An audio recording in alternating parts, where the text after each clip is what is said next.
outils à travers le programme de rétablissement des liens familiaux s'emploie à aider les familles séparées suite au conflit, à une catastrophe naturelle et aux migrations pour rétablir le contact. Le Croissant-Rouge, de par sa mission, se veut au service des plus vulnérables.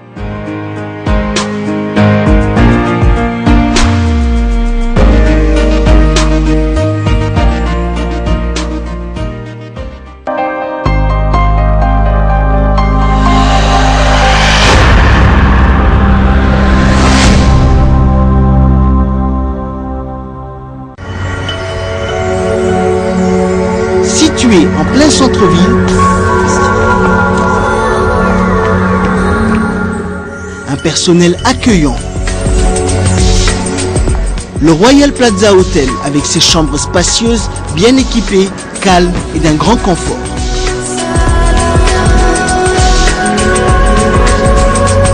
Un restaurant sous une tente de style oriental vous propose un choix culinaire oriental et occidental.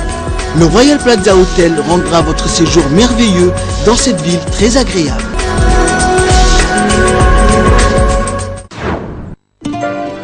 Bien avant que tu ne naisses, j'en savais déjà beaucoup sur toi. Tout ce que je fais pour toi, c'est par amour. Et je veux te donner ce qu'il y a de meilleur.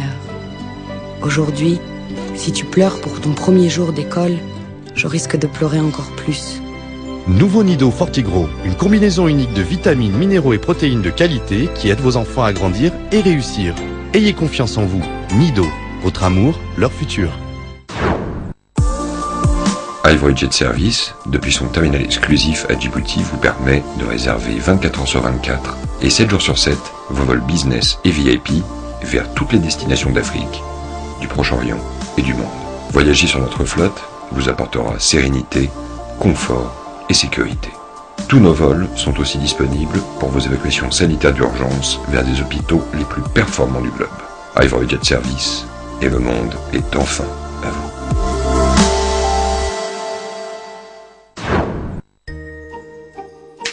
Hey, comme ma télé, je suis le plus stylé pour les fêtes de fin d'année. Costume lumineux et programme exclusif. Merveilleux! Pendant les fêtes les plus stylées des bouquets Canal+, retrouvez en exclusivité le meilleur du cinéma pour toute la famille. Ça me plaît. Des séries sensationnelles. C'est le buzz assuré. Vraiment?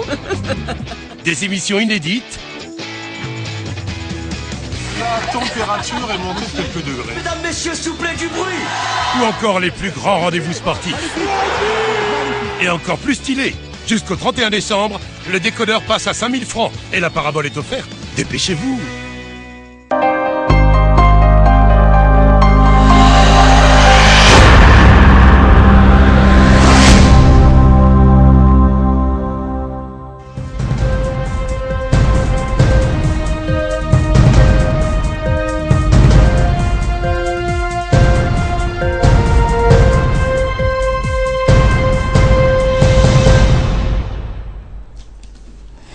Mesdames et messieurs, bonjour et très heureuse de vous retrouver pour cette nouvelle édition de la rédaction. Voici tout de suite les titres de ce mardi 8 décembre 2015. 9 projets dans un projet de finances de 2016 à l'ordre du jour lors du 25e séance du Conseil des ministres présidé par le chef de l'État, son Excellence Ismaël Omar Guelleh. Et une prestation des membres de la Commission nationale de lutte contre la corruption s'est tenue ce matin au sein du Palais du Peuple, du Palais de la Justice. Bonjour, mais avant de développer ce journal, un dernier communiqué qui vient de nous parvenir à l'instant, qui stipule que dans un communiqué diffusé hier, le 7 décembre 2015, le président de l'USN appelle à la violence et à l'insurrection sous couvert d'une mobilisation nationale pacifique pour la démocratie, tout en utilisant une rhétorique de violence qui a pour maître mot la mort. Le gouvernement réaffirme solennellement et sans ambiguïté sa détermination à garantir aux Djiboutiennes et aux Djiboutiens la sécurité et de préserver l'ordre du public face à cette énième dérive de l'opposition djiboutienne. Le gouvernement saisit cette occasion pour rejeter toute allégation fallacieuse de répression et de torture prises comme prétexte par l'USN afin de créer une tension politique et sociale dans notre pays. Il est évident que cette opposition divisée et qui souffre d'un manque flagrant de soutien populaire a choisi la violence comme alternative au dialogue politique. En dépit de cet effritement de l'action de l'opposition, le gouvernement reste toutefois convaincu que le dialogue politique constructif demeure la seule alternative dans le respect des lois en vigueur à Djibouti. Par ailleurs, le gouvernement djiboutien rappelle à l'opposition que notre constitution garantit à tout un chacun les libertés politiques qui ne remettent pas en cause la paix sociale dans notre pays. Par conséquent, le gouvernement exige de l'opposition de faire preuve de sens de responsabilité en évitant ces déclarations incendiaires qui pourraient porter préjudice à la stabilité de notre République. Enfin, le gouvernement appelle l'USN à poursuivre le dialogue pour le bien commun de toute la nation djiboutienne, bien sûr. Et nous revenons bien sûr sur les titres que je voulais annoncer tout de suite. C'est la tenue du 25e séance du Conseil des ministres qui s'est tenue ce matin sous la présidence du président de la République, son Excellence Ismaël Omar Guelleh. 9 questions étaient à l'ordre du jour de ce Conseil des ministres. Je vous propose d'écouter le compte rendu du porte-parole du gouvernement, Mahmoud Ali Youssouf. Sous la présidence du chef de l'État, son Excellence M. Ismaël Omar Guelleh, s'est tenue la 25e séance du Conseil des ministres en ce mardi 8 décembre 2015. Étaient inscrits à l'ordre du jour 9 questions. La première question concerne le projet de loi de finances portant budget initial de l'État pour l'exercice 2016. Les perspectives économiques en 2016 et à moyen terme, la croissance réelle du PIB est prévue d'atteindre 6,5% et pourrait se stabiliser à 7% sur la période 2016-2019. Le taux d'inflation devrait se maintenir autour de 3,5%. Les perspectives macroéconomiques à moyen terme de l'économie nationale s'annoncent favorables, eu égard à l'impact des projets d'investissement engagés par le gouvernement à hauteur de 300 milliards de francs Djibouti sur 6 ans, de 2014 à 2019. La moitié de ce montant est consacrée aux 2 projets de chemin de fer et d'adduction d'eau potable à partir de l'Éthiopie. D'autres méga-projets tels que le port multiservice de Doralé, le port de Goubet et le terminal du port à conteneurs de Doralé sont en phase de construction, sans occulter le dynamisme en cours dans les différents secteurs d'activité de l'économie nationale.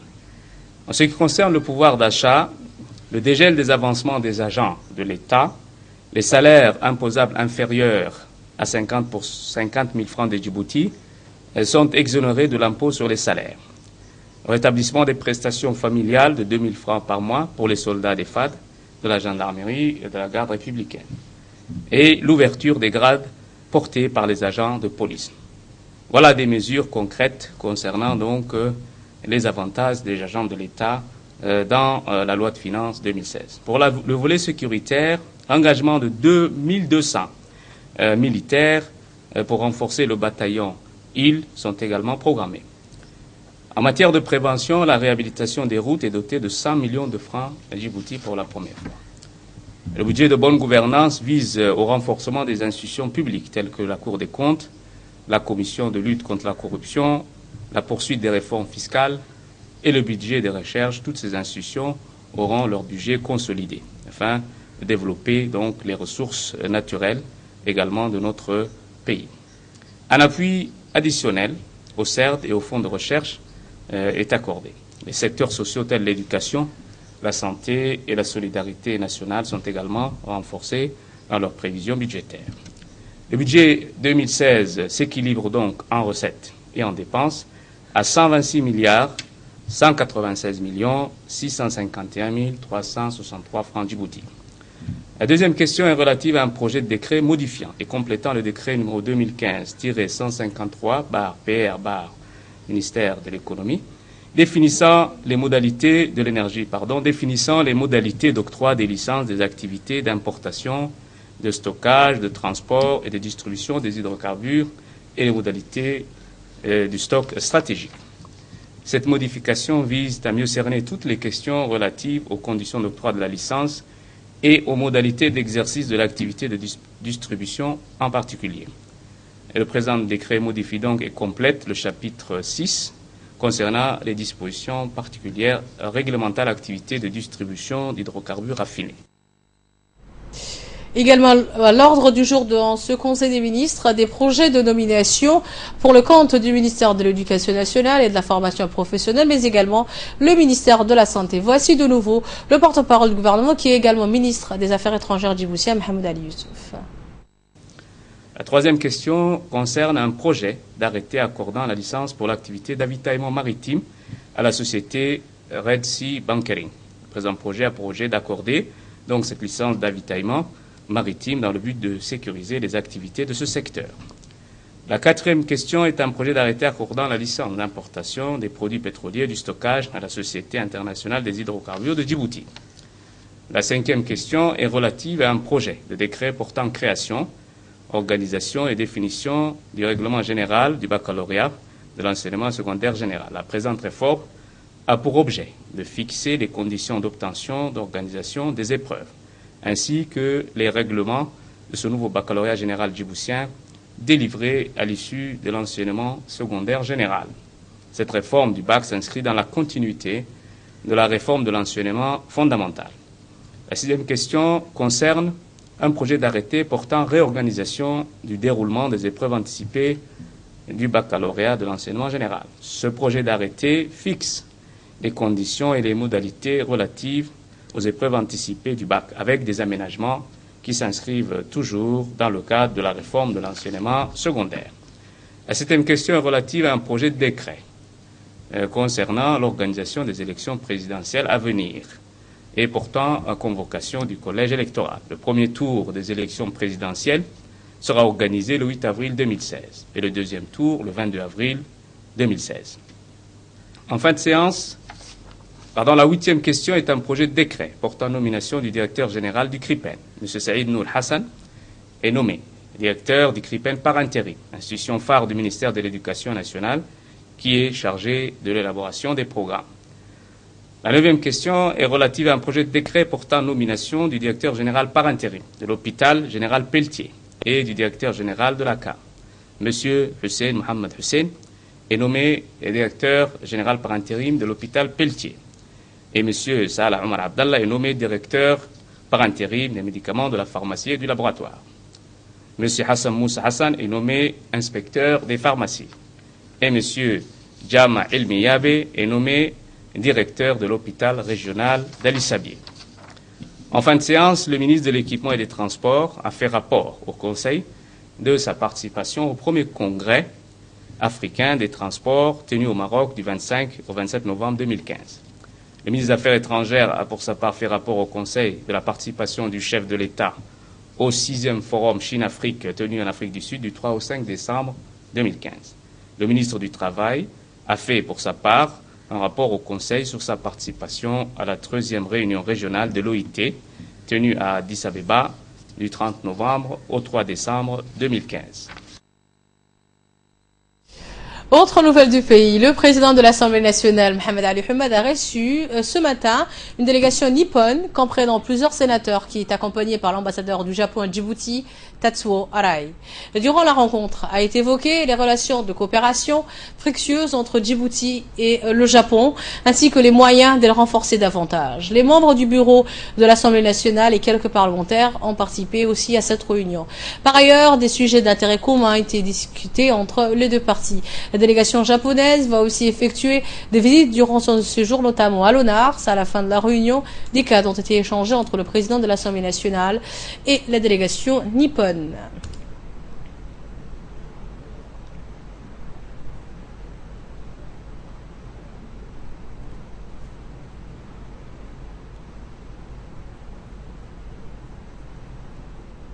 Cette réunion s'est tenue dans l'hémicycle de Djibouti, bien sûr, l'Assemblée nationale. Je vous annonçais dans les titres une prestation de serment des membres de la Commission nationale pour la prévention et la lutte contre la corruption s'est tenue ce matin au sein du Palais de la Justice. Cette cérémonie de serment a été présidée par Madame la Présidente et de la Cour, le procureur général de la République, Jama' Suleiman Ali, était également présent. Comme prévu, la loi du 16 juillet 2003 de l'article 14 qui prévoit les membres de la nouvelle commission ont été nommés par décret présidentiel le 24 mai 2014. Cette commission est composée des hommes et des femmes qui sont choisis par le peuple pour lutter efficacement contre toute forme de corruption. Il s'agit effectivement du président de la commission et doyen par la même occasion, Ousmane Idriss Jama, Abdurrahman Hassan Rayale, vice-président, Kalsouma Ahmed Ali, Hassan Moumin Dahir, Ahmed Hassan Mohamed, Adeye Negaye Houch, Khadija Ahmed Barkhad, Hawa Jama Ile, Ismail Abdillahi. Une grande cérémonie de prestation solennelle devant le président de la République se tiendra également demain au Palais du Peuple.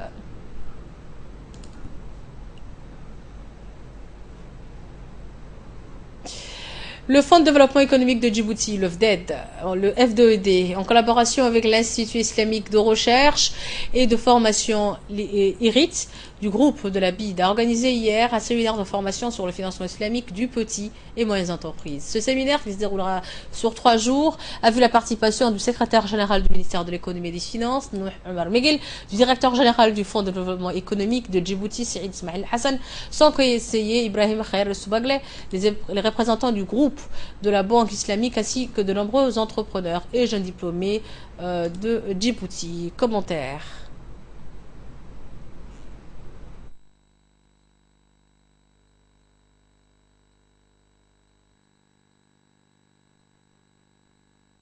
Avec les concepts et les fondements du financement des petites et moyennes entreprises et avec les règles qui les régissent selon la jurisprudence islamique de la loi et la loi djiboutienne. Ce séminaire suscitera une conscience plus aiguë quant à l'importance des financements adéquats aux PME qui lui permettent d'être un moyen efficace d'emploi, une lutte contre la pauvreté ou encore la promotion du progrès économique et social. Il apportera une plus-value certaine à l'ensemble des secteurs financiers impliqués dans le développement et notamment le Fonds de développement économique qui pourra certainement capitaliser son expérience financière en bénéficiant de l'expertise de l'Institut islamique Excellences, mesdames et messieurs. Asseoir une véritable politique d'octroi de crédit devant contribuer à la mise en place d'un tissu de petites et moyennes entreprises créatrices d'emplois et de revenus. Dans un discours fait à cette occasion, je vous propose d'écouter le représentant du groupe de la Banque islamique. L'Institut LIRTI a organisé de nombreux séminaires, conférences et ateliers dans de bon nombre de pays membres sur ce thème et sur d'autres, et suscitant ainsi un grand intérêt. Le rôle de la BID dans le renforcement de cet instrument n'est point négligeable. En effet, puisque grâce aux activités de formation organisées dans ces pays membres et dans la région africaine plus particulièrement, de nombreuses institutions ont pu être basées sur la finance islamique. L'importance des PME dans le tissu économique des pays membres incite la direction de la BID à doubler les efforts afin de sensibiliser encore davantage les autorités et les ressortissants des pays membres sur les potentialités économiques et sociales de ces entreprises. De son côté, le secrétaire général du ministère de l'économie et des finances, Nouh Omar Miguel, et le directeur général du Fonds de développement économique de Djibouti, Saïd Ismail Hassan, ont tour à tour pris la parole pour exprimer leur grand plaisir d'organiser ce séminaire de 4 jours. Ils ont précisé également que le Fonds de développement économique de Djibouti poursuit ses efforts en vue d'accompagner l'essor du secteur privé avec le concours d'institutions internationales de développement. Je vous propose d'écouter les propos du directeur général du Fonds de développement économique de Djibouti, M. Saïd Ismail Hassan. D'accompagner l'essor du secteur privé avec le concours d'institutions internationales de développement. À cet égard, je saisis cette opportunité pour rendre hommage au président de la République qui a fait du Fonds de développement économique de Djibouti l'instrument idoine de développement économique et social à travers sa politique de promotion du secteur privé. Secteurs privés sans lesquels il n'est pas de croissance durable et par conséquent pas de création d'emplois. Cet événement constitue aujourd'hui une étape visant à vous familiariser avec les concepts de la finance islamique et in fine à établir l'embauche d'un projet d'action national propice à un environnement économique et juridique qui répond aux critères de la finance islamique. Vous pouvez imaginer aisément que l'organisation de cette session de formation n'est pas chose facile. Je voudrais d'ailleurs profiter de cette occasion pour exprimer mes remerciements à la Banque islamique de développement, sans le concours de laquelle nous n'aurions pas pu organiser ce séminaire. Je n'oublierai pas non plus les deux experts ici présents qui vont mettre à notre disposition pendant 4 jours leurs connaissances et leur expérience sur la finance islamique. Mesdames et messieurs, permettez-moi également de vous remercier d'avoir... Autre nouvelle du pays, la deuxième phase des Jeux nationaux de la jeunesse touche à sa fin. Le comité d'organisation a organisé ce matin le départ de la délégation, composée du secrétaire général des Jeux, Saïd Ali Hussein, de l'inspecteur général Aïdoulouz Hussein et les membres du comité national d'organisation vers les régions de l'intérieur du pays pour organiser les finales de la deuxième phase et composer ainsi les délégations qui disputeront la phase finale de ces Jeux. Ces Jeux nationaux de la jeunesse et au sport, mis en œuvre par le secrétariat d'État à la jeunesse et au sport sur instruction du chef de l'État, son excellence Ismaël Omar Guelleh, et dans le but de permettre à la jeunesse djiboutienne de s'épanouir et de démontrer leur talent. En même temps, on va faire les enregistrements pour les équipes qui vont participer en fait pour la phase finale, et toutes les régions qui vont venir au capital pour entamer la phase finale. La phase finale va se dérouler du 24 décembre 2015 au 2 janvier 2016, Inch'Allah. Actualité à l'étranger maintenant et en France. Convaincu que la droite décomplexée qu'il incarne pouvait contrer la montée du Front National. Le chef des Républicains a vu son positionnement stratégique battu en brèche par les scores du parti de Marine Le Pen au régional. Un commentaire de Ferdouz Hussein.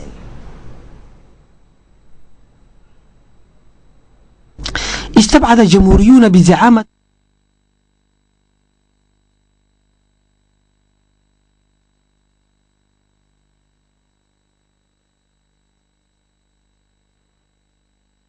desquels son parti républicain était arrivé en tête, Nicolas Sarkozy a fait campagne pour les régionales avec la conviction que la droite forte et décomplexée qu'il incarne serait la seule à même de faire face à la montée du Front National. Là, il n'en fut rien. Dans la majorité des régions qu'il espérait ravir au Parti Socialiste, c'est le Parti frontiste qui est en effet arrivé en tête ce dimanche dernier, notamment dans le Nord-Pas-de-Calais, Picardie et la province Alpes-Côte d'Azur, où la présidente du Front National, Marine Le Pen, et sa nièce, Marion Maréchal Le Pen, affichent des scores d'environ 42%. De revers, d'autant plus dur à avaler chez les Républicains qu'il concerne deux plus importants cadres du parti, Xavier Bertrand et Christian Estrosi, dans le Sudanis éventuellement.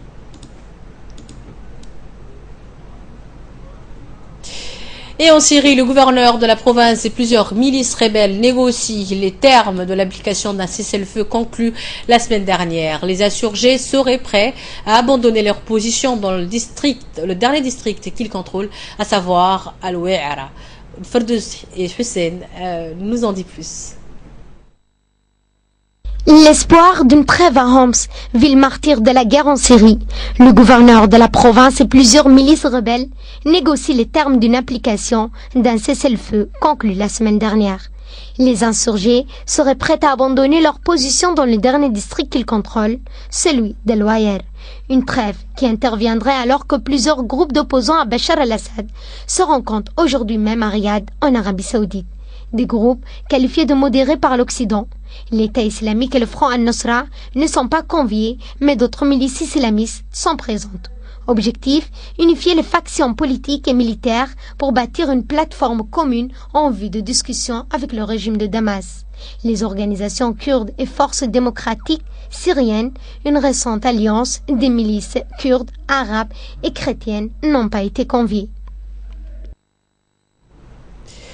15h20 sur Télé Djibouti, c'est l'heure de l'appel de la prière à l'Asr. Restez avec nous, bougez pas, juste après l'appel, c'est les minutes du focus de Negat Fouad Saïd.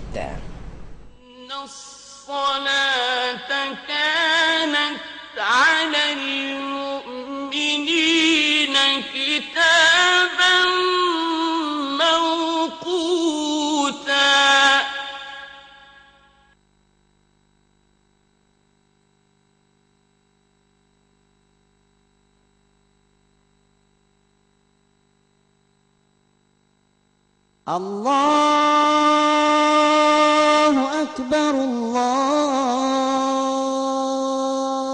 أكبر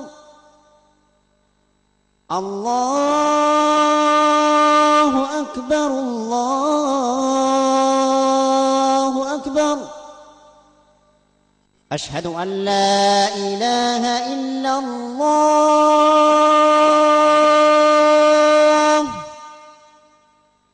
أشهد أن لا إله إلا الله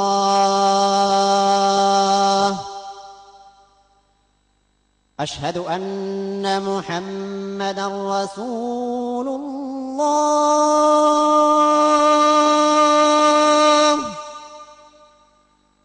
أشهد أن محمدا رسول الله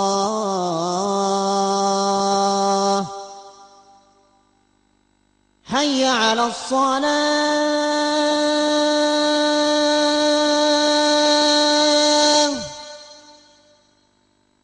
حي على الصلاة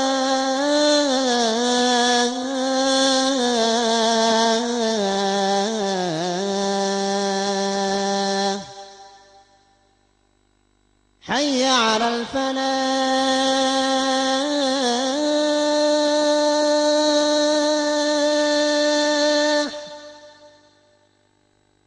حي على الفلاح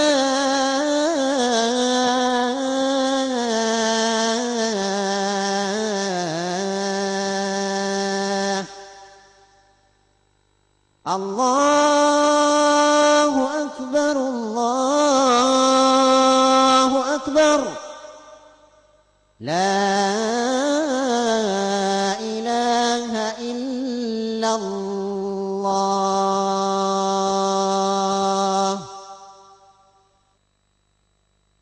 اللهم رب هذه الدعوة التامة والصلاة القائمة آت سيدنا محمدا الوسيلة والفضيلة وابعثه اللهم مقاما محمودا الذي وعدته إنك لا تخلف الميعاد.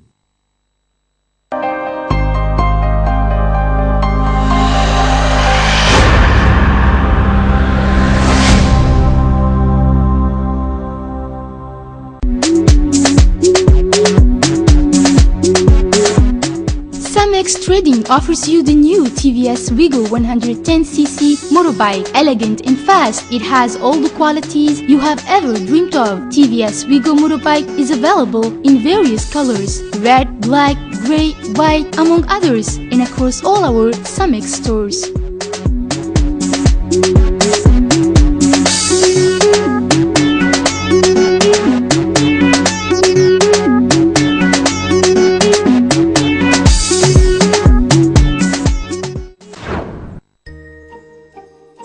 Hey, comme ma télé, je suis le plus stylé pour les fêtes de fin d'année.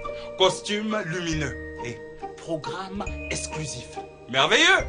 Pendant les fêtes les plus stylées des bouquets Canal+, retrouvez en exclusivité le meilleur du cinéma pour toute la famille. Ça me plaît. Des séries sensationnelles. C'est le buzz assuré. Vraiment? Des émissions inédites. La température est montée de quelques degrés. Mesdames, messieurs, s'il vous plaît, du bruit! Ou encore les plus grands rendez-vous sportifs. Et encore plus stylé. Jusqu'au 31 décembre, le décodeur passe à 5000 francs et la parabole est offerte. Dépêchez-vous!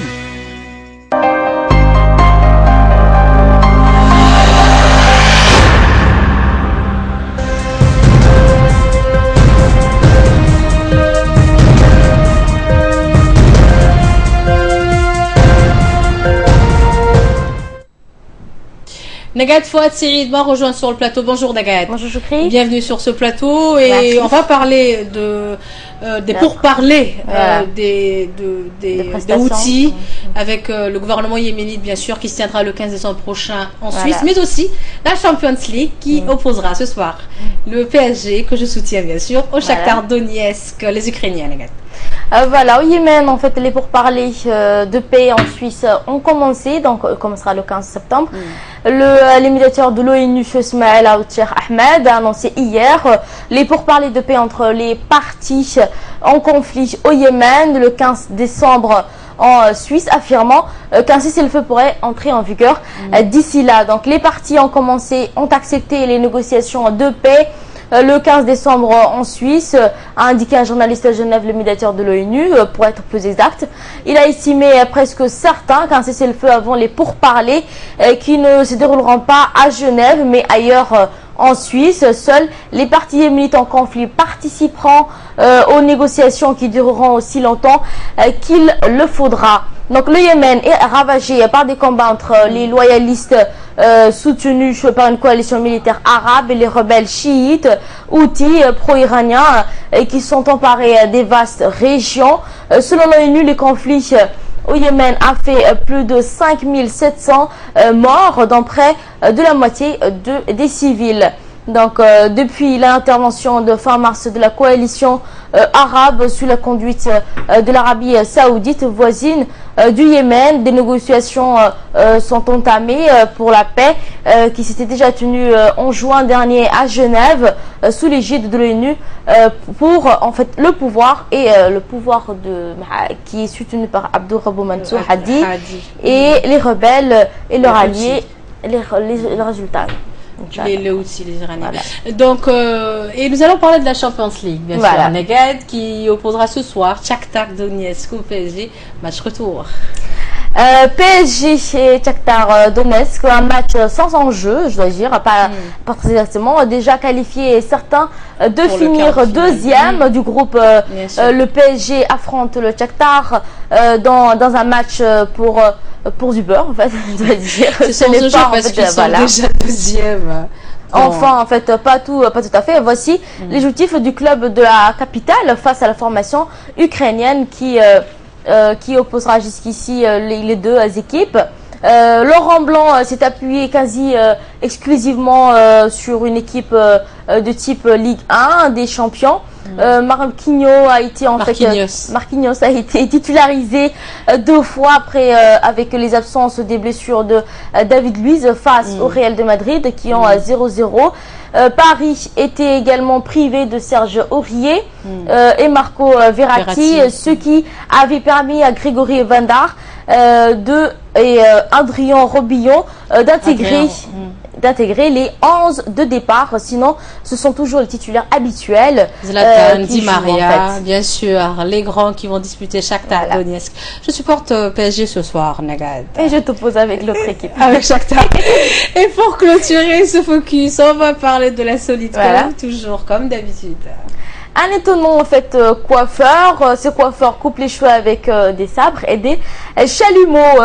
Édouard aux mains d'argent, madrilien Alberto Olmedo, coiffeur basé à Madrid, a une technique bien en fait particulière pour couper les cheveux de ses clients. Il n'utilise pas des ciseaux ordinaires, mais des avec les petits sabres. Si vous connaissez en fait les techniques chinoises. Japonais, voilà. Il est très fort. Il faut savoir manier, sinon la tête va tomber en fait. L'homme cheveux longs, bracelet en clous au point, en fait, explique son étrange méthode de travail dans une vidéo qu'il a postée sur Facebook. D'habitude, les coiffeurs coupent un côté puis l'autre. Celui-là s'y met en fait de deux côtés. Il se met en même temps en fait. Voilà. Il le fait en même temps. Il coupe les deux côtés en même temps avec des sabres. Voilà. Moi, je me demande qui se fait à lui. Les gens, c'est l'expérience, dois je dire. Ah bah, j'espère pour eux. Merci Neged pour ces précisions. Je te retrouve demain à partir de 11h de la matinée pour un nouveau focus, bien sûr. Voilà. Merci également à vous de nous avoir suivis. Je vous remercie tous les jours d'être fidèles à nos journaux de 11h à 15h. Sachez que ce soir, vous avez rendez-vous avec Asma Oubakar Ali Abdoulaye pour un nouveau journal plutôt de la rédaction. À demain. Bye bye.